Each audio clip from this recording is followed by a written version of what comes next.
नमस्कार, सभी सुधीजनों को मेरा प्रणाम। आज हमारे मध्य साक्षात्कार के लिए उपस्थित हैं वरिष्ठ शास्त्रज्ञ प्रोफेसर अनिल बिहारी ब्योहार जी। सर, मैं आपका हार्दिक स्वागत करती हूँ।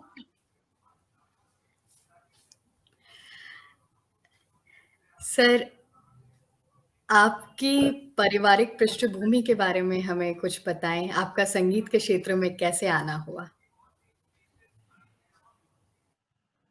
मेरा जन्म निम्न मध्य वर्गीय परिवार में हुआ था और मेरे पिता मुख्य रूप से किसान थे। कृषक वाला काम करते थे वो।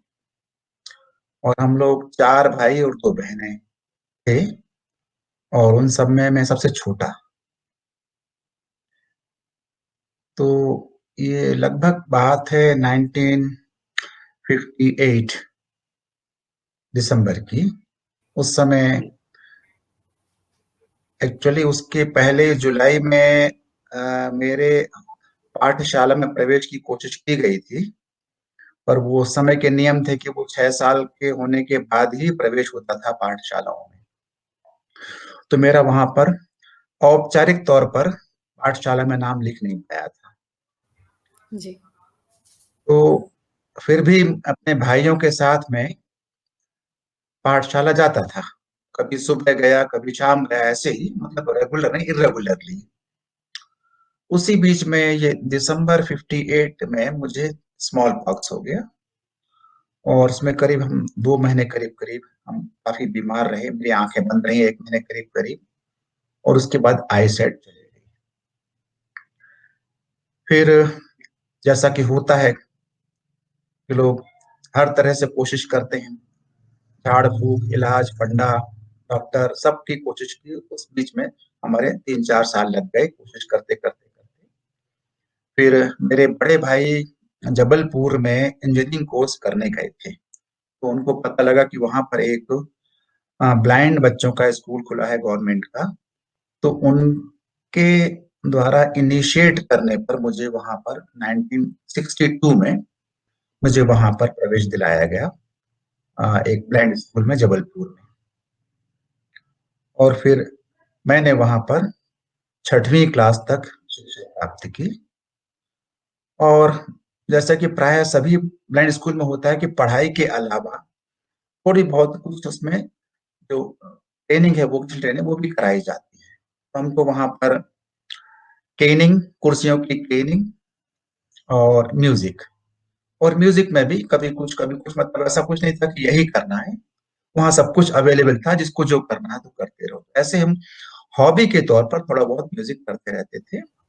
जी। फिर 6वीं क्लास की शिक्षा प्राप्त करने के बाद मैं चला गया देहरादून। देहरादून में एक और स्कूल है, सेंट्रल गवर्नमेंट का, अच्छा स्कूल है वो। तो 7वीं क्लास से 10वीं क्लास तक मैंने फिर वहां शिक्षा प्राप्त की। वहां भी वही स्थिति थी कि सामान्य शिक्षा के साथ साथ मुझे केनिंग, और वहां पर वुड वर्क भी था, लकड़ी वाला काम, वो भी सीखना था, वो भी सीखते थे। म्यूजिक तो था ही, और म्यूजिक के अलावा कुकिंग का काम भी था, सैटरडेज को एक्स्ट्रा एक्टिविटीज में गार्डनिंग भी था। मतलब जो छोटे मोटे काम होते हैं वो भी सिखाए जाते थे। मैंने शुरू से ही जो म्यूजिक सीखा था, ये पर्पस नहीं था कि मुझे म्यूजिक में आगे बढ़ना है। हम शौकिया म्यूजिक करते थे, और वो भी एक टिक पर नहीं किया हमने कभी भी। पहले मैंने वोकल म्यूजिक सीखा, फिर वोकल छोड़कर मैंने फ्लूट पकड़ लिया, फ्लूट पकड़ के फिर हम छोड़ा, फिर हमने आके वायलिन पकड़ लिया, फिर तबला सीखा, सितार भी सीखा, फिर हमने केवल वो ले लिया, हारमोनियम ले लिया, ऑर्केस्ट्रा वाला काम करना शुरू कर दिया। मतलब कभी कुछ कभी कुछ कभी कुछ करते। तो ये पर्पस था ही नहीं कि मुझे म्यूजिक में आगे जाना है। हम तो बस हॉबी के तौर पर कभी कुछ करके उसको एंजॉय कर रहे थे पूरा पूरा। जी। फिर मैंने 11th क्लास एग्जाम पास किया मध्य प्रदेश से, करेली से। और फिर मैंने ग्रेजुएशन किया सागर से, सागर विश्वविद्यालय से, मध्य प्रदेश से। और ग्रेजुएशन करने के बाद हमारा प्लान था पीजी करने का पब्लिक एडमिनिस्ट्रेशन में। तो उसी बीच मेरी भाभी पीएचडी कर रही थी सोशियोलॉजी में। उन्होंने कहा 1 साल रुक जाओ, मेरा पीएचडी काम पूरा हो जाए, फिर तुम प्रवेश लेना, मैं तुमको पूरा पूरा पढ़ाऊंगी। मैंने कहा 1 साल कैसे बिताया जाए। तो हम चले गए टाइम पास करने के लिए इंदिरा कला संगीत विद्यालय खैरागढ़ में। चलो 1 साल वहाँ टाइम पास करके आते हैं म्यूजिक में। तो वहां चले गए। वहां मैंने वैसे ही टाइम पास के तौर पर मैंने वहां पर वायलिन में एमए में एडमिशन ले लिया था और वैसे ही पढ़ाई कर रहे थे। पहले साल में जैसी प्रवृत्ति थी कि मुझे करना था ही नहीं, ऐसे ही कर रहे थे, तो मुझे बहुत ही खराब मार्क्स आए। मतलब केवी से मेरे 54% मार्क्स आए। तो मेरे भाई साहब बहुत जल्दी नाराज हुए मेरे ऊपर। कोई तरीका नहीं पढ़ाई करने का तुम्हारा, शुरू से इतना अच्छा कैरियर रहा है, ये क्या तरीका है तुम्हारा, छोड़ के आ जाओ वहां से। तो मैंने उनको बताया था, नहीं पर्पस क्या था, मैं क्यों ऐसा गया था वहां पर जब डांट पड़ गई तो फिर मैंने क्या किया कि ठीक है देखते हैं, चलो रिवर्स कर ही लिया है, ठीक से करेंगे फाइनल। फिर मैंने पूरी कोशिश करके अच्छी तरह से फाइनल पूरा किया और फाइनल फिर मेरे मार्क्स थे 72%। इस तरह से वहां हमारा म्यूजिक में प्रवेश एक तरह से उस समय हुआ था। और फिर वहां एक हमारी मैडम थी, सुभद्रा चौधरी मैडम। उन्होंने मुझे सजेस्ट किया, क्या चीज, उन्होंने सजेस्ट किया मुझे कि तुम ऐसा करो कि म्यूजिकोलॉजी भी कर लो, तुमने एमए तो कर ही लिया वायलिन में, और तो बनारस जाओ, वहां से म्यूजिकोलॉजी में कोर्स कर लो। तो इस तरह से हम सामान्य शिक्षा से म्यूजिक के क्षेत्र में मैंने प्रवेश किया, पहले प्रैक्टिकल में, बाद में फिर म्यूजिकोलॉजी में। सर, आपने शास्त्री की शिक्षा इतने समृद्ध, इतने विद्वत जनों के बीच में प्राप्त की है। तो आपकी शिक्षा किस प्रकार उस समय, कैसे आपको शिक्षा दी गई, किस प्रकार की शिक्षा मिली? अब शिक्षा के हमारे मेरे मामले में दो पक्ष हो सकते हैं। कि सामान्य विद्यार्थी के लिए तो ये होता है कि क्लास में सुनकर अपने नोट्स बना लिए पेन से, नोटबुक में, या जो प्रिंटेड बुक्स अवेलेबल है तो प्रिंटेड बुक्स पढ़ के उससे भी काम चल जाता है लोगों का। मेरे पास ये समस्या था कि हम क्लास में नोट्स उस तरह से नहीं बना सकते थे। और रही बात प्रिंटेड बुक्स की, तो उसमें उसमें भी हमको किसी पर डिपेंड करना पड़ता था। तो ये यानी 10th क्लास के बाद, यानी 11th क्लास से मेरी पढ़ाई ऐसी हुई कि मैंने प्रिंटेड पुस्तकें सुन सुन कर पढ़ी, सुन सुन कर याद किया उन चीजों को। और एक मेरे पास ब्रेल राइटिंग मशीन थी, स्टेंसिल राइटर, उससे जी। हम शॉर्ट नोट ले लिया करते थे। तो उसी तरह से मैंने 11th किया, उसी प्रकार से मैंने बीए किया, उसी प्रकार से एमए किया। और जब बनारस गए तब भी वही स्थिति थी, क्योंकि बीए में या स्कूल में तो क्या होता है, कुछ निश्चित कुछ पुस्तकें होती हैं और परीक्षा को ध्यान में रखते हुए हम क्वेश्चन आंसर तैयार कर लेते हैं और पास हो जाते हैं। लेकिन जब हम किसी विषय की का विस्तार विस्तार से अध्ययन करते हैं तो फिर एक दो चार पुस्तकों से काम नहीं होता, फिर जो भी पुस्तक कही जाए वो देखनी पड़ती है। तो हमको फिर बनारस जाने के बाद में हर प्रकार की पुस्तकें पढ़नी पड़ी। पुस्तकें हिंदी की भी हैं, अंग्रेजी की भी हैं, संस्कृत की भी हैं। तो फिर हमको लगातार अपने सहायकों पर डिपेंड करना पड़ता था। हमारे मित्र लोग थे, सहयोगी लोग थे, वो आया करते थे और वो हमको पुस्तकें पढ़ पढ़ के सुनाया करते थे सुबह शाम। और दिन भर हम लोग प्राय डिपार्टमेंट में रहते थे। सुबह 11 बजे पहुंचते थे, 11 से लेकर शाम को 6 बजे तक डिपार्टमेंट में रहना। तो जो हमारे सीनियर हैं, हमारे जूनियर हैं, या वहाँ के जो शिक्षक हैं, उनके सानिध्य में पुस्तक भी पढ़ते थे, उनसे कुछ सीखते भी थे और समझते भी थे। तो दोनों तरह से हमारा काम चला। मतलब हमने सुनकर भी बहुत कुछ समझा सीखा है, और पुस्तकें सहायकों से पढ़वा के उससे भी चीजों को समझा सीखा है। सर, आपने 33 वर्षों तक अध्यापन कार्य किया है और साथ ही में आप इतने समय से जब देख रहे हैं, तो क्या लगता है कि वर्तमान में जो शास्त्र का स्वरूप है और इसके प्रति विद्यार्थियों का रुझान है, उसमें क्या परिवर्तन आया है? शास्त्र के प्रति संगीत के विद्यार्थियों का रुझान प्राय कम ही पाया जाता है। आज भी कम है, पहले भी कम ही था, बहुत ज्यादा नहीं था। तो वो तो कोई बहुत बात अंतर आई नहीं आज भी। ये अवश्य है कि जैसे कि पहले क्रियात्मक क्षेत्र में भी काम करने वाले विद्यार्थियों में ज्यादा सिंसियरिटी पाई जाती थी। तो वैसी ही सिंसियरिटी पहले शास्त्र पढ़ने वालों में भी पाई जाती थी। अब उस सिंसियरिटी का अभाव आज मिल रहा है, हमको प्रैक्टिकल में भी मिल रहा है कि उस जी, तरह से समर्पित विद्यार्थी संगीत के प्रयोग को सीखने को तत्पर नहीं होते हैं। बस किसी प्रकार से डिग्री प्राप्त कर ले और नौकरी मिल जाए, सीखना बहुत ज्यादा उनको ना। तो वो स्थिति जैसी आज प्रयोग में है, लगभग वैसी ही उपेक्षा शास्त्र में भी है। बस अंतर खाली क्या आ गया कि शास्त्र में पहले रेगुलर कोर्स चल रहा था बनारस विश्वविद्यालय में या खैरागढ़ में थोड़ा बहुत चला, तो लगातार वहां पर अध्ययन अध्यापन होता रहता था। आज की स्थिति में रेगुलर कोर्स प्रायः ना के बराबर चल रहा है। तो ऐसी स्थिति में जो विद्यार्थी थोड़ा बहुत उत्सुक रहे भी हैं बीच बीच में, तो उनको कहीं बहुत मौका नहीं मिला शास्त्र पढ़ने का। अब केवल जो प्रयोग के विद्यार्थी हैं, वही यदि उनमें किसी प्रकार की उत्सुकता है, कुछ जानना चाहते हैं, सीखना चाहते हैं, पूछना चाहते हैं, तो उनको अवश्य हम उपलब्ध कराते हैं जानकारी।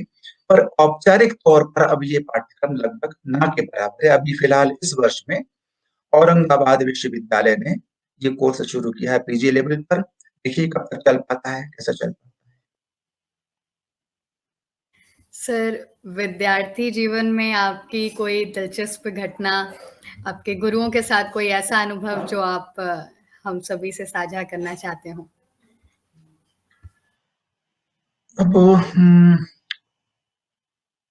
जहां तक गुरुओं का संबंध है, मुझे लगता है कि मैं गुरुओं के बारे में बहुत ज्यादा सौभाग्यशाली रहा हूँ।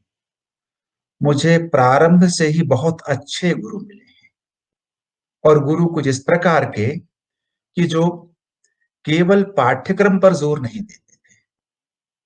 पाठ्यक्रम में तो जो है सो है, पर पाठ्यक्रम के अलावा अन्य चीजों को भी वो अनायास ही हमको पढ़ने के लिए प्रेरित कर दिया करते थे। जी, और इसका एक बहुत अच्छा एग्जाम्पल मुझे याद आ रहा है कि जब हम क्लास 1 में गए जबलपुर में पढ़ने के लिए, तो हमारे एक टीचर थे, आंध्र प्रदेश से आए थे वो, श्री MS शर्मा। जी, वो हमको पढ़ाया करते थे। और उस वर्ष मेरा प्रवेश काफी लेट हुआ था। दिसंबर में मैंने एडमिशन लिया था 62 में, और मार्च अप्रैल में एग्जाम हो गया था क्लास 1 का। तो उनकी शुरू से प्रवृत्ति थी, उन्होंने शायद समझ लिया होगा कि जितना पाठ्यक्रम है ये पर्याप्त नहीं है। वो पाठ्यक्रम के साथ साथ रोज कुछ ना कुछ हमको एक्स्ट्रा बता देते पढ़ने के लिए कि ये याद करके आना, ये याद करके आना। बकायदा वो ब्रेल में लिखवा देते थे कि इसको याद करके आना। पर ये नहीं कहते थे कि ये पाठ्यक्रम में है कि नहीं है। हमको भ्रम क्या होता था, हमारे पाठ्यक्रम में है ये तो, सबको जी, दिया याद करने को हम लोगों को। तो हम इस तरह से उन्होंने हमको गीता का तीसरा अध्याय, चौथा अध्याय, सातवां अध्याय, 11वां अध्याय, 12वां अध्याय, 15वां अध्याय, गीता कैसे 4-5 अध्याय हमको रटा दिए। उसके जी, बाद में फिर श्यामला दंडक जो है, जो कि कालिदास ने अ, देवी की स्तुति में रचा था, वो पूरा रटा दिया। फिर वो क्योंकि साउथ के थे, आंध्र प्रदेश के, तो उन्होंने पूरी वेंकटेश स्तुति जो होती है बालाजी में रटा। इस मतलब प्रकारांतर से वो कुछ ना कुछ एक्स्ट्रा, और कभी कभी जो इंग्लिश की पोएम्स हैं एक्स्ट्रा हमको लिखवा दे, इसको याद करके आना, इसको याद करके आना। तो उस समय हमको ये एहसास भी नहीं था कि हमें याद करना है, कि क्यों करना है अथवा नहीं करना है। सर ने कहा है तो हमें याद करना है, दैट्स ऑल। और आके हमको नेक्स्ट डे सुनाना है उनको। तो ऐसे अनायास हमने बचपन से ही बहुत कुछ ऐसा एक्स्ट्रा वहां पर सीखा। और जब देहरादून गए, तो वहां भी स्थिति ये थी कि हम लोग की टीचिंग 5 डे होती थी, मंडे टू फ्राइडे। सैटरडे को हम लोग की होल डे एक्स्ट्रा एक्टिविटी होती थी, एक्स्ट्रा एकेडमिक। मतलब उसमें पढ़ाई की बात नहीं होगी, और पढ़ाई के अलावा कुछ भी हो सकता है। उसमें गार्डनिंग है, कुकिंग है, निटिंग है, बटन लगाना, कपड़े धोना, प्रेस करना, लकड़ी का काम, वुड वर्क, और तो और क्या कहते हैं, नल, प्लम्बर वाला काम, ये जी, भी मतलब सिखा दिया गया हम लोग को। कभी कुछ तो कभी मतलब एक्स्ट्रा काम पूरे पूरे।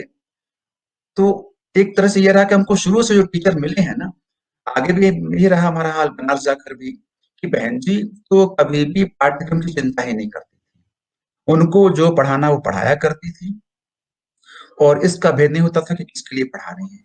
यदि जी। पढ़ा रहे हैं किसी अंतिम वर्ष वाले विद्यार्थियों को, तो जो पीएचडी कर रहा है वही बैठेगा, और जो फर्स्ट ईयर वही बैठेगा, सबको बैठना होगा।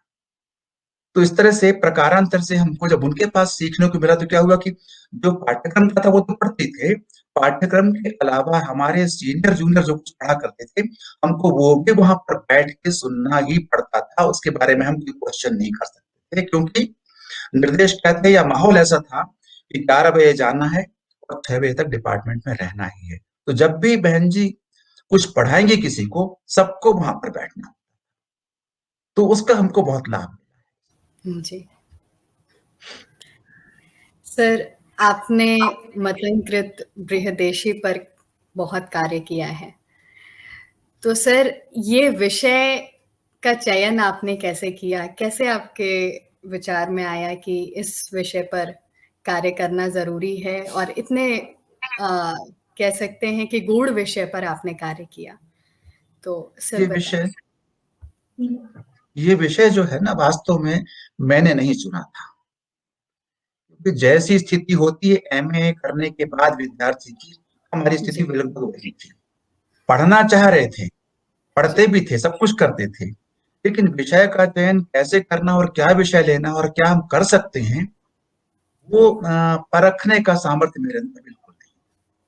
तो बहन जी ने खुद ही मुझे ये विषय सुझाया था कि कुछ वर्ष पहले ये विषय किसी व्यक्ति ने लिया था और उन्होंने काम नहीं किया, छोड़ दिया है, और ये काम होना चाहिए, बहुत इंपॉर्टेंट है, तो तुम इसको काम को करो। तो उनके सजेशन पर ही मैंने ये टॉपिक लिया था। सर, अभी आपने इस पर बहुत कार्य किया है, पर अभी भी इसके कौन से पक्ष पर कार्य होना बचा है, या विद्यार्थी अभी भी उस पर कार्य कर सकते हैं बहुत अच्छे से? इस ग्रंथ के बारे में सबसे बड़ी समस्या क्या है कि ये ग्रंथ हमको पूरा पूरा उपलब्ध नहीं है आज। जी, आंशिक रूप से उपलब्ध है। इसके मतलब आखिरी के 2 या 3 अध्याय तो पूरे पूरे मिसिंग है। शुरू का अध्याय भी ऊपर से शुरू से खंडित है, और बीच में भी बहुत जगह से ये खंडित है। दूसरी बात यह है कि इसमें बहुत ज्यादा मिश्रण किया गया, दूसरे ग्रंथों से टेक्स्ट लेके मैटर लेके इसमें जी, बीच बीच में इंसर्ट कर दिया गया है। तो समस्या क्या आ रही है कि जब तक हमको मूल ग्रंथ ना प्राप्त हो जाए कि ग्रंथ कैसा था मूल रूप से, तब तक ये कह पाना बड़ा मुश्किल है कि मतंग के अपने विचार कैसे थे। इतना अवश्य मालूम पड़ता है कि जहां जहां मतंग के विचार अपने हैं, वो निश्चित रूप से भरत के बाद की परंपरा में सबसे पहले उन चीजों का संगीत के संदर्भ में प्रतिपादन प्राप्त होता है उपलब्ध ग्रंथों में। क्यों? जी, क्योंकि बृहददेशी के पहले देशी संगीत पर कोई भी हमें ग्रंथ उपलब्ध है ही नहीं। दूसरा यह है कि जो शास्त्र की परंपरा है, शास्त्र की परंपरा का इसमें निर्वाह हुआ है। मतलब यह है कि उद्देश्य, लक्षण, परीक्षण, उन चीजों का निर्वाह करके इसमें परिभाषाएं भी दी गई हैं, और इसमें जगह जगह पर शास्त्रार्थ भी किया गया है। पर समस्या क्या आ गई है कि उसी शास्त्रार्थ में बीच बीच में कुछ हिस्सा अभिनव भारती का, तो कुछ हिस्सा दत्तिलम का, तो कुछ हिस्सा संगीत रत्नाकर का, शायद परवर्ती काल में किसी व्यक्ति ने उसमें मिला दिया है। तो पूरा पूरा ग्रंथ प्योर रूप में हमको आज उपलब्ध नहीं है। और जो हिस्सा उपलब्ध है भी, उसमें भी आ, खास तौर से गीति वाला पोर्शन जो है, गीति और जी। वृत्ति वाला पोर्शन, गीति और वृत्ति वाले पोर्शन में थोड़ी सी बातें ऐसी जो कि क्योंकि पाठ खंडित है, तो मूल धारणा क्या बनेगी, इसको बतलाने के लिए थोड़ा सा अनुमान करना पड़ेगा। बाकी चीजें तो ठीक है, नाद के बारे में, मूर्छना के बारे में, स्वर के बारे में, या देशी के बारे में। और दूसरा ये कि उस समय के जो राग थे, देशी राग वाला चैप्टर सबसे इंपॉर्टेंट हो सकता था यदि वो हमको अवेलेबल होता तो वो चैप्टर लगभग पूरा का पूरा मिसिंग है। तो उस काल में कौन से राग थे और किस प्रकार का उनका स्वरूप था, वो हिस्सा हमको आज प्राप्त। तो मतलब यह है जी, कि अभी इसमें और भी काम करने की गुंजाइश है। एक तो यदि ग्रंथ में कुछ और मिल जाए तो, और दूसरा विश्लेषण करके, समझ करके, और विषय पर विचार करके यदि उसको और उसमें किया जाए प्योरिफिकेशन की, ये हिस्सा मतंग का है और ये मतंग का नहीं है, ऐसा काम अभी और आगे इसमें किया जा सकता है। जी। सर, आपने एक बहुत विशेष कार्य किया है development of Braille notation in music पर। तो इस विषय के ऊपर हमें थोड़ा-सा बताएँ और क्या है और इससे विद्यार्थी कैसे लाभान्वित हो सकते हैं, इस बारे में बताएँ? ब्रेल में इसके पहले क्या था कि कोई पूरे हिंदुस्तान के लिए प्रामाणिक रूप से कोई लिपि तैयार नहीं की गई थी। हर क्षेत्र में हर व्यक्ति अपने हिसाब से ब्रेल में नोटेशन किया करते थे। जी। तो जो संस्थान है देहरादून का NIBH, उन्होंने इस चीज का इनिशिएटिव लिया कि भाई सबका यदि अलग अलग तरीका लिखने का होगा तो हम कुछ काम नहीं कर पाएंगे, तो इसलिए एक ऐसी लिपि बनाई जाए कि जो कि पूरे देश में समान रूप से लागू हो, और हम जब म्यूजिक की पुस्तकों को कन्वर्ट करें ब्रेल में तो सबको पुस्तकें वो समान रूप से एक्सेसिबल हो जाएं। उसी पर्पज से उनका ये प्रोजेक्ट था, जिसमें कि मैंने भाग लिया, काम किया और वो लिपि बनाकर दी, सक्सेसफुल हो गई है। और वो जी। उस लिपि का उपयोग करके ब्रेल में पुस्तकें आज भी पब्लिश की जा रही हैं। अब कोई भी बच्चे जिन पुस्तकों को छाप दिया है ब्रेल में मान लीजिए, तो उन पुस्तकों के नोटेशन के माध्यम से वे बंदिशों को एक तरह से वैसे ही याद कर सकते हैं जैसे कि अन्य विद्यार्थी याद करते हैं। जी। मैं सर हृदय से आपका आभार व्यक्त करती हूँ, इतना समय हमें देने के लिए। मैं आपका इतना व्यस्त शेड्यूल रहता है और उसके बाद आपने इतना समय इस वार्ता को दिया। मेरा सौभाग्य है कि मुझे आपसे बात करने का मौका मिला।